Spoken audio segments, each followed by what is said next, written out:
Anyone remember top 5 sympathetic villains and evil heroes? I mean, I'd be surprised if you didn't. That video did really well, and honestly, I'm glad it did. I was really looking forward to making it, and it was a fun concept to work with. One thing that was kinda tough about that list though was narrowing things down. I had a lot of candidates on both sides, and I have even more now that I've played more games. So I figured I'd make use of those candidates by giving them their own list, at least on the sympathetic villain side. I'm not entirely sure if I have enough candidates for a worthwhile evil heroes list, but if I come up with enough, you can expect a remake of that side of the list too. For now, enjoy top 10 sympathetic villains. Rules are simple, 1 per franchise, only games I've played, and no characters from last time. Also, there will be spoilers, but I'll be putting in timestamps so you can skip ahead. Anyway, let's get started.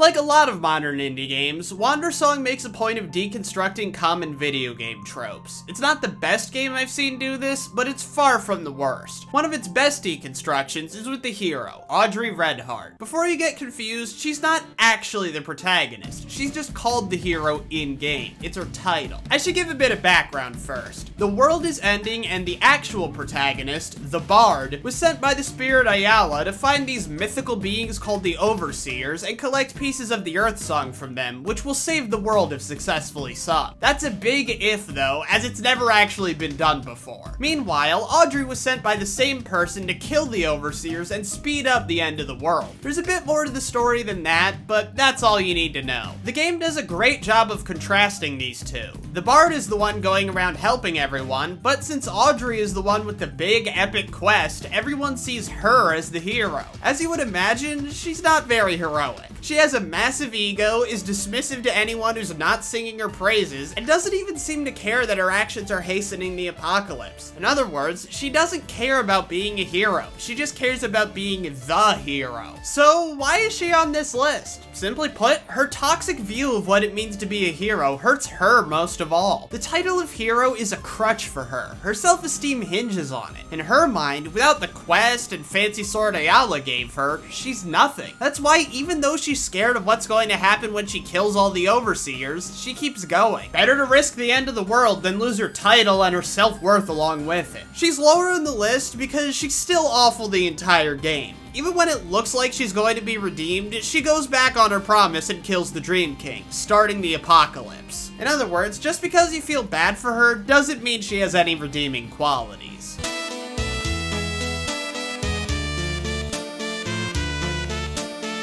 You know, I only said I couldn't include villains from last time. I never said anything about different villains from the same franchise. And knowing me, you know I'm going back to Danganronpa. Last time, I talked about the Warriors of Hope, who were kinda the obvious choice. This time, I have someone else in mind. Mukuro Ikusaba, the 16th student, lying hidden somewhere in this school. The one they call the Ultimate Despair.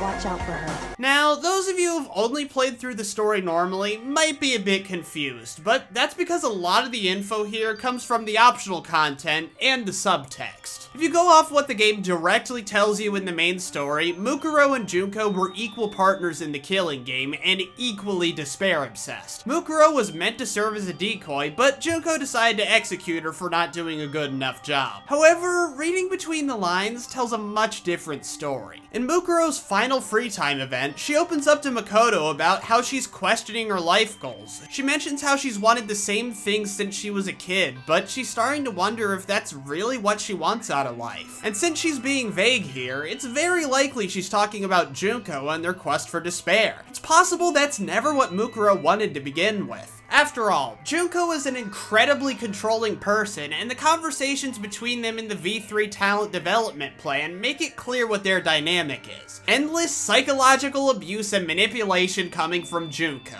which isn't even close to surprising. Junko's one of the most toxic, evil people out there. She's able to psychologically break just about anybody, so of course her twin sister would be your biggest target. This paints Mukuro's surprise execution in a whole new light. Since Junko's incredibly smart and great at reading people, she probably figured Mukuro would turn on her soon if given the chance. The saddest part about all this is just how close Mukuro was to breaking free from her sister's grasp. You get the feeling that if the killing game had taken just a little bit longer to start, or Junko waited a little bit longer to execute Mukuro, Mukuro would have turned on her. The list of Junko's victims extends to basically all of humanity, but Mukuro was probably her biggest victim of all. Unless you factor in the anime, but given all the stupid shit it pulled, I choose to view it as non-canon.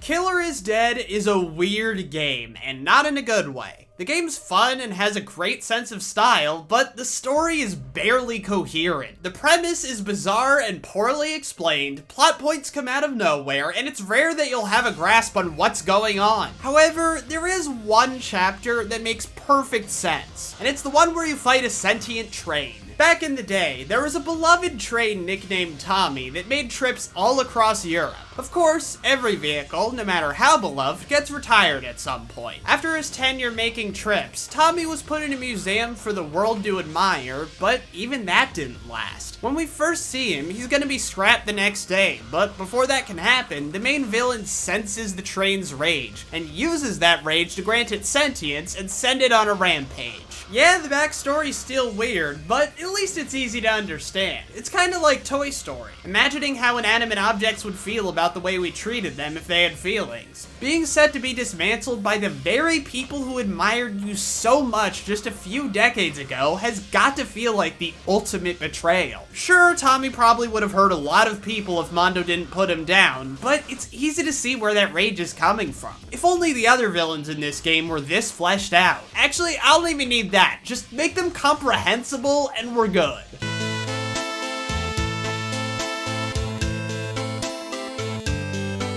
In the original Hotline Miami, there aren't exactly a lot of well-defined villains. You're mostly just fighting against the Mafia, and you never see who's in control of them until the end. There are a few exceptions to this, though. There's Biker, who you're sent to kill, but he only fights you in self-defense, so it's hard to call him a villain. Then there's Richter Berg. For the first half of the game, whenever Jacket completes a mission, he stops by whatever store his friend Beard is working at, and they chat for a bit. Halfway through Jacket's storyline, Beard dies and is replaced with Richter, who's heavily implied to have killed Beard. Then, one day, he shows up at Jacket's house, kills his girlfriend, and shoots Jacket in the head, putting him in a coma. So, Richter's a hitman working for the Mafia, sent to stop Jacket once and for all, right? Well, no. Things aren't nearly that simple. As it turns out, Richter was working for the same people as Jacket and was sent to kill him because Jacket failed to kill Biker. Killing Jacket's girlfriend was nothing personal. It was just necessary to carry out the mission. He didn't really have a choice, as 50 Blessings likely would have sent someone after him if he refused. He also didn't kill Beard. That was just an assumption Jacket's comatose mind made. We learn even more about Richter in Hotline Miami 2. He's a loner who only works with 50 Blessings to support his mom, who can't take care of herself anymore. He takes no pleasure in the job. He just does it because he feels like he has to. Really, Richter's a miserable, perpetually stressed out guy who's never had anything going for him, and he just got tangled up with people who made that even worse. It's to the point where at the end of Hotline Miami 2, he doesn't care about getting wiped out by the nukes. He accepts his death because he never had much to live for.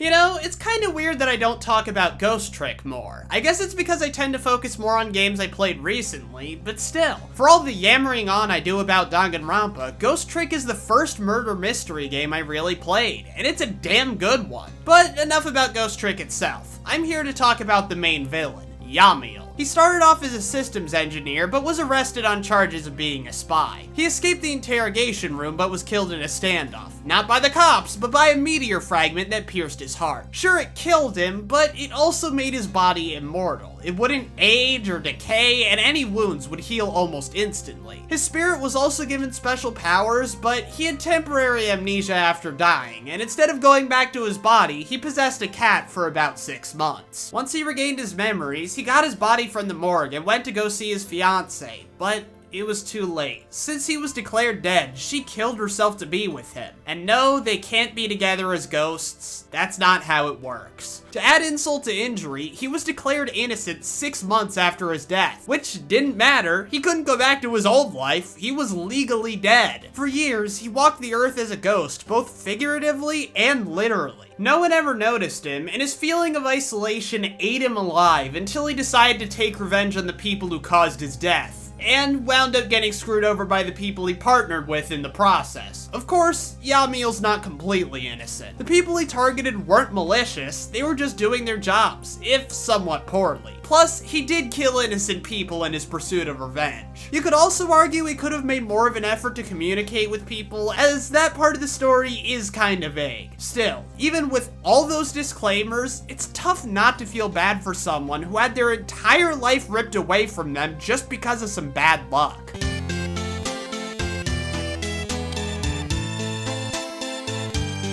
Kindergarten is a series full of death and destruction, where most characters are hilariously evil, insane, or both. Even most of the people who seem nice have a dark side to them. As a result, you wouldn't really expect to sympathize with one of the villains, but a decent amount of them have some element of tragedy. Bugs has an absentee father, and Applegate goes through serious withdrawal symptoms in the second game. But these two are a bit too sadistic for this list. Instead, we need to focus on one of the characters introduced in Kindergarten 2, Penny. As soon as you get to the new school, everyone seems to agree that something's off about Penny. She has an unnatural ability to sense when someone's carrying contraband and forces them into study hall when she catches them. And when someone gets caught breaking a major rule, she kills them by shooting lasers at them. Yeah, Penny's a robot, sorta. She's the principal's daughter, but she got seriously injured by one of the mutants her mom created. So the principal rebuilt Penny as a cyborg and made her do all her dirty work enforcing the school's rules. The real tragedy in this is just how much of Penny's humanity is still in there. She carries out her mom's and the teacher's orders because it's in her programming, but deep down, she's just a kid. She wants to go to school and make friends and play with her doll like a normal kindergartner, but confiscating items and murdering people makes that next to impossible. She also dies a lot. Almost half of the routes have her die at some point. Even the final route, which is supposed to be the big, happy ending, has her get blown up after finally standing up to her mother. Nearly every other character gets an ending where they achieve some form of happiness, even if it isn't the final ending. But all Penny ever gets is pain.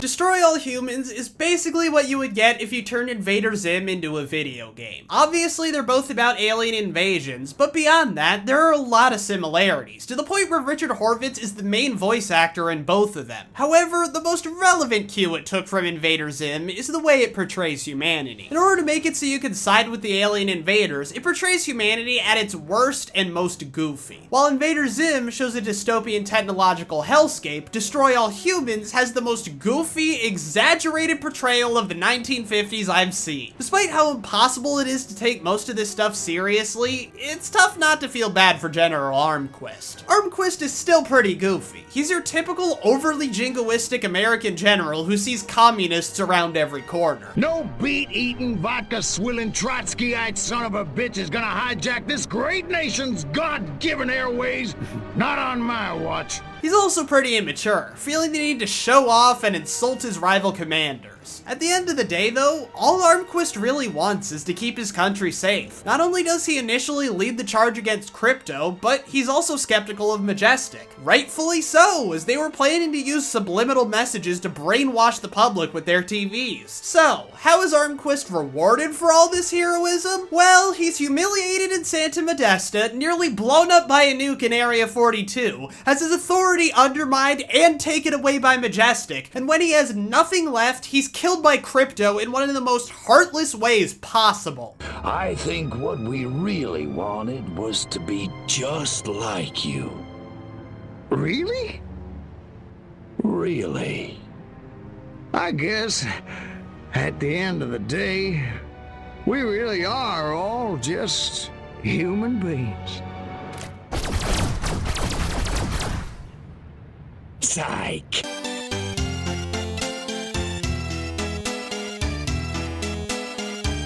In the last version of the list, I considered Otto Octavius from Spider-Man PS4, but decided against his inclusion because I assumed his portrayal in the game was similar to his portrayal in the comics. While I still don't regret giving that spot to Telltale's Joker, I was dead wrong about Doc Ock, so I think it's time to correct that error. In the comics, he's a mad scientist who turns to a life of crime after being fused to his robotic arms. You know, typical villain stuff. In Spider-Man PS4, while he eventually becomes the infamous Doc Ock, he spends the first 2/3 of the game as a normal guy. Actually, that's underselling it. He starts off as your friend. More specifically, Peter spends his time working as Otto's lab assistant. Peter's often late for work, but Otto doesn't mind, as Peter always does good work when he shows up, and shows great enthusiasm for the project. The mutual respect and friendship between these two is abundantly clear. Throughout the game, they work to develop advanced prosthetics that can interface with the human mind, and it eventually gets revealed that Otto has a personal reason for wanting to see this project completed. He has a degenerative disorder that will take away most of his motor functions, so he needs this program to be a success. And it is! Sort of. The mental interface runs the risk of drastically altering a person's personality, so Peter tries to get him to stop until they can fix the bug. And that probably would have worked if it weren't for one major factor: Norman Osborn. Otto used to work with Norman, but after observing how reckless he can be, Otto filed a lawsuit against Oscorp and used the settlement to fund his own lab. Unfortunately, he relies on grants to stay operational, and Norman pulled those grants after becoming mayor. To top it all off, after Mr. Negative is captured, Norman takes credit for it and denies any wrongdoing in Mr. Negative's creation. Seeing this, combined with his own desperation, Otto snaps, giving into the mood-altering effects and becoming Doc Ock. He then frees a bunch of prisoners from the raft and unleashes a deadly virus on the city, all in an attempt to topple Osborn's empire. It's genuinely sad seeing this sweet, well-meaning guy turn into a vengeful monster willing to trample anyone in his way. And the saddest part is, he's never redeemed. He doesn't come to his senses. Instead, once he reveals he knew Peter was Spider-Man all along, Peter realizes the Otto he knew is long gone, and he's hauled off to the raft. That's it. Damn, this game's ending is depressing.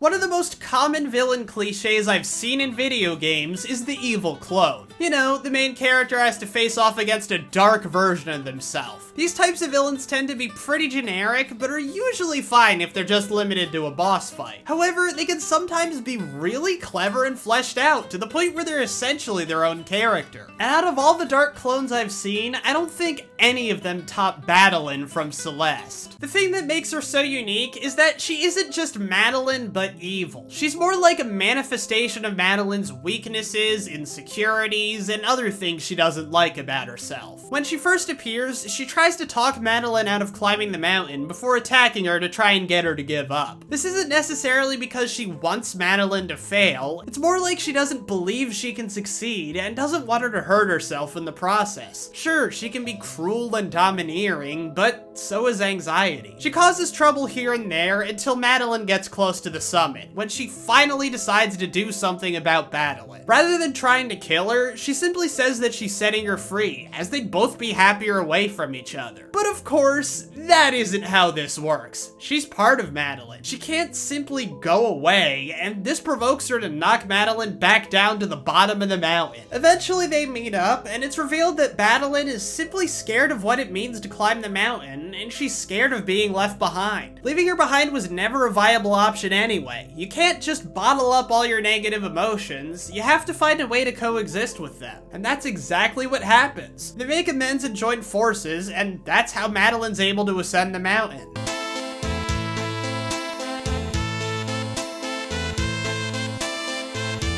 So, if you saw my last video, there's one character you've probably been expecting to see somewhere in this video. Let me give you a little refresher in case you forgot. I'm not gonna go into too much detail with him because I plan to talk about him in an upcoming video. All I'll say is that he's easily my favorite villain in the game. Coming up with the order of this list was kinda hard, but Maruki was always an easy pick for the #1 spot. So let's get into it. We've got a lot to cover. Unlike most of the villains in Persona 5, who only really get introduced in their chapter, Maruki is present throughout most of the game. He's first introduced after Kamoshida's arc. Principal Kobayakawa brings him in as a counselor to help out the students after Kamoshida's actions are brought to light. This is obviously just a move to save face on Kobayakawa's part, but that doesn't mean Maruki doesn't do his job. He's good at helping people with their mental struggles. Actually, he's so good at it that some of what he said made me reflect on my own life. So it's not hard to see why the Phantom Thieves are willing to share their struggles with him. Joker, however, gets special treatment, as Maruki is currently working on some psychological research and sees Joker as a good assistant to bounce ideas off of. So the two of them bond, and Maruki talks more about his research into healing emotional wounds until eventually he leaves Shujin. Then a bunch of shenanigans with Akechi, Shido, and Yaldi happen, and everyone makes it into the new year. But things are noticeably different. Reality has seemingly changed to give everyone what they want. It turns out Maruki is behind this, and there's a lot going on here. It all started years ago when the love of his life's parents were murdered in a home invasion, causing her to fall into a catatonic depression. Desperately wanting to do anything to help her, Maruki unknowingly made a connection with his persona, which gave him the ability to rewrite her memories, making her forget the home invasion and curing her condition, but also making her forget him in the process. He used this ability to help plenty of other people and started researching it, but that research was snuffed out by Shido. However, when Yaldi combined the metaverse with the real world, Maruki fully awakened to his persona and was able to reach his full power. And what did he do with that power? He created a world without suffering, a world where everyone's dreams would be made a reality. Honestly, when I was waking the other Phantom Thieves up to the fact this world was fake, I almost felt selfish. Who was I to take their perfect world away from them for the sake of my own comfort? And if we didn't have that scene of the Phantom Thieves waking up to how things around them seem wrong, I legit would have felt like the bad guy in the fight with Sumire, and to an extent I still did. Granted, Maruki's philosophy has its issues. It stifles ambition, as seen with the dilemma in his palace about following your dreams, and it stops people from growing because it allows them to avoid their problems instead of solving them. Which is why it's bad to force this mentality on the entire world. But even then, it's hard to argue the times he used his powers on a single patient weren't justified. Nothing else seemed to help Rumi recover, and while Sumire was eventually able to overcome her trauma, it was with the help of a supportive group of friends, which she didn't have when she went to Maruki, and she likely wouldn't have met them without that initial confidence boost. Plus, there really isn't much of a difference between what Maruki did to Sumire and what the Phantom Thieves tried to do to Futaba. Also, you'd expect someone who thinks they have the right to reshape the world to be a selfish, spiteful egomaniac, but that isn't the case with Maruki. Okay, I guess he's kind of an egomaniac by definition, but it never shows up in his personality. He's a nice guy when you first meet him, and that remains the case when you confront him. He genuinely wants you to come to his side and assures you that you'll have a place in his perfect world, even if you try to stop him. Yeah, he causes Sumire a lot of pain by undoing her memory wipe, but he clearly takes no pleasure in it and only does it to demonstrate why he's doing what he's doing. Hell, if he wanted his plan to succeed by any means necessary, he could have just hid from the Phantom Thieves until the worlds fully merged. That way, they couldn't show him the calling card and make his treasure appear, so there would be no way to stop him. Instead, he shows up at LeBlanc the night before the deadline and tries to resolve things peacefully one last time. And after you beat him and rip his life's work away from him, while he's obviously pissed in the moment, he doesn't hold a grudge. It showed in the ending that he not only moves on with his life, but he still genuinely considers the Phantom Thieves his friends. So yeah, Maruki ticks all the boxes for a sympathetic villain. He has a tragic backstory, he's a genuinely nice guy, and while what he's doing is wrong, it's such an understandable goal, it makes you wonder if you're the bad guy. I am Defoffilizer, and it's interesting how in a game with such cartoonishly evil villains, the one introduced in Royal is one of the most layered, deep, and sympathetic villains I've seen in a video game.